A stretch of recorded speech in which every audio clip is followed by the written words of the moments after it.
And Dr. Marc Lamont Hill, assistant professor of urban education at Temple University and Fox News contributor. If wit and charm were yogurt, I'd spoon him in the kitchen. Wow. Nice, isn't it? Happy meal? More like crappy meal. A Florida woman called 911 3 times after a local McDonald's ran out of chicken McNuggets. Latricia Goodman had already paid for her meal when she was told there were no more of these gorgeous processed treats. And the cashier refused to give her money back because of McDonald's all sales final policy. Listen up, listen uppers.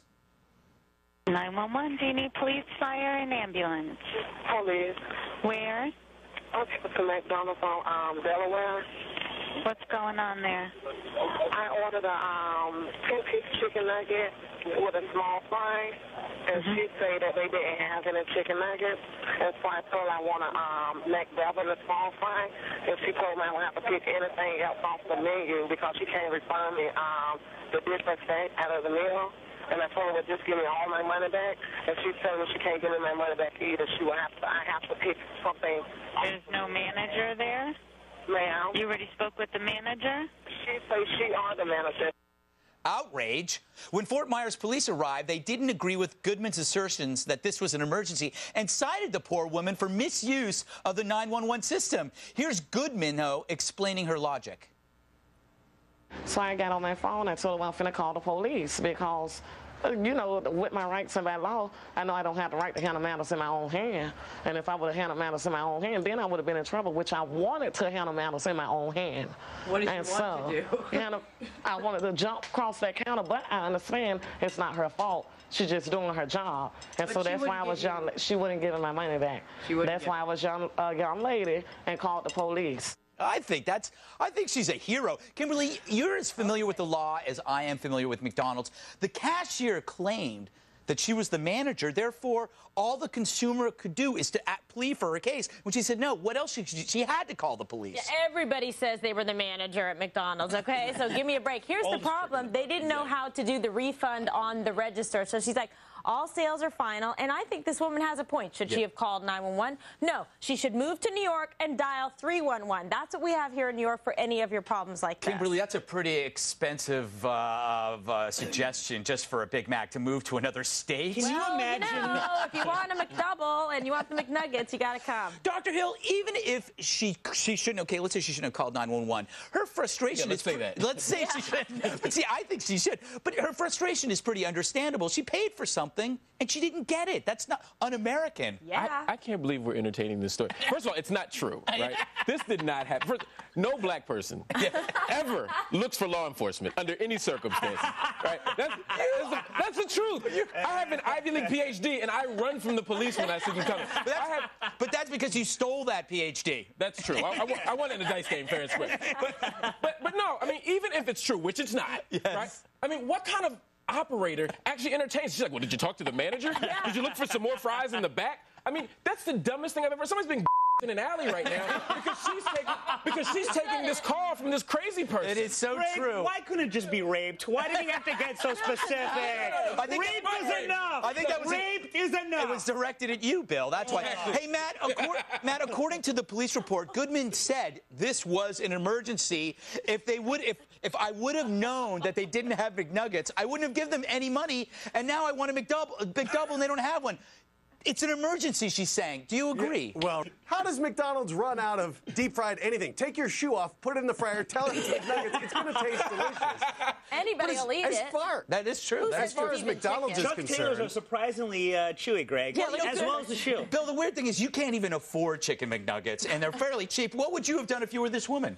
First, I would have gotten my scream on. Yeah. Then I would have gotten my slap on. Then I would have gotten my grab the fries and run on. And after that, I probably would have called 911. Look, I don't have as many law degrees as you do, but I know that they took her money and did not give her what she wanted. That is theft. And that's what you call 911 for. You know, Kimberly, here's an interesting point. McDonald's issued an apology. So if they issued an apology, shouldn't... And a gift card. Did they really? Woo! Happy ending. I didn't know that. Oh, there you go. But does that mean then the police should drop charges if McDonald's admits they're at fault?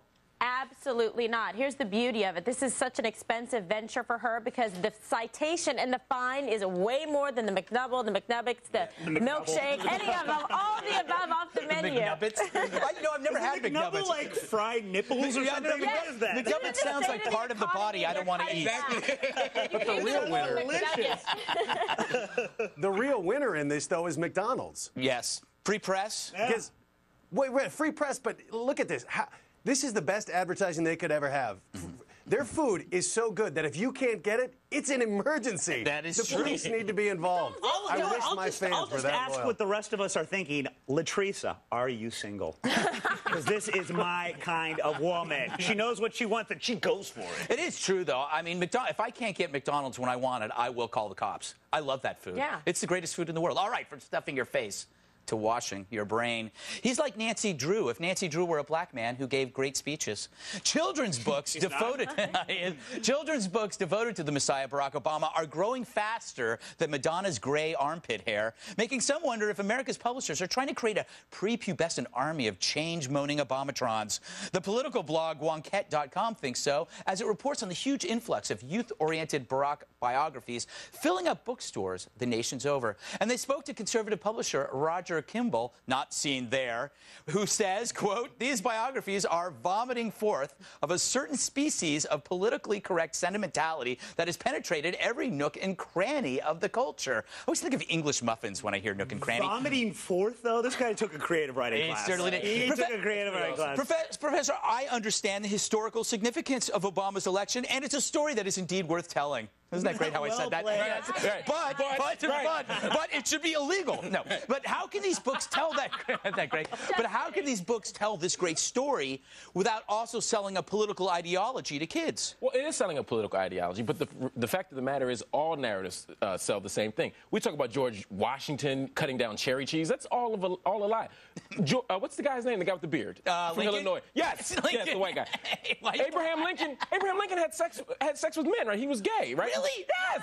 That is very unfounded rumor. He shared a bed with another man in a log cabin. Anything could have happened. And I say nothing. They had butt sex. They had. I'm already sensing a theme. But my only point here is that we always make up lies about presidents. We always make them sound good. We made George Bush sound good. We make Obama sound good. But no one reads books anyway, so it doesn't matter. Ah, interesting. Hey, Kay Gill, is this Much Ado About Nothing or Not Enough About Something? Give me a break. Yeah, exactly. It's both of those. Is that possible? All of the above. Circle. Well, you have some kids, don't you? I have one. Yeah. Oh, you have one. It's like having. Would you? Terrible, Bill. I know. What has happened to you? You're such a nice kid. Adorable. Would you let them read these books? Absolutely. Why not? Let them read it, because guess what? There's a whole other set of books they'll have to read after, because right now everybody's like loving him. They've got the Obama plates they're buying, commemorative plates. Then there's going to come the books they're going to bash on him, let's be honest. Hey, Matt, let me ask you, because these biographies are essentially geared towards toddlers, or otherwise known as little kids, I seriously doubt they will deeply analyze any of the actual policies and just stick to how awesome Obama is. Isn't that kind of scary? Well, first of all, I doubt the kids are actually the ones buying these books. You know it's the parents. So if there's any ideology being pushed, it's through the parents. Yeah. But secondly, if I'm 5 years old and I read this book and I get to the end and he doesn't have magical powers and isn't going to Hogwarts, I'm going to be very disappointed by the book. Well, you're not, because he's only been president for about 6 weeks, so he could have magical powers. We don't know that yet. He makes rich white people's money disappear. That's pretty awesome, right? I'm so glad you admitted that. I love it. Hey, Bill.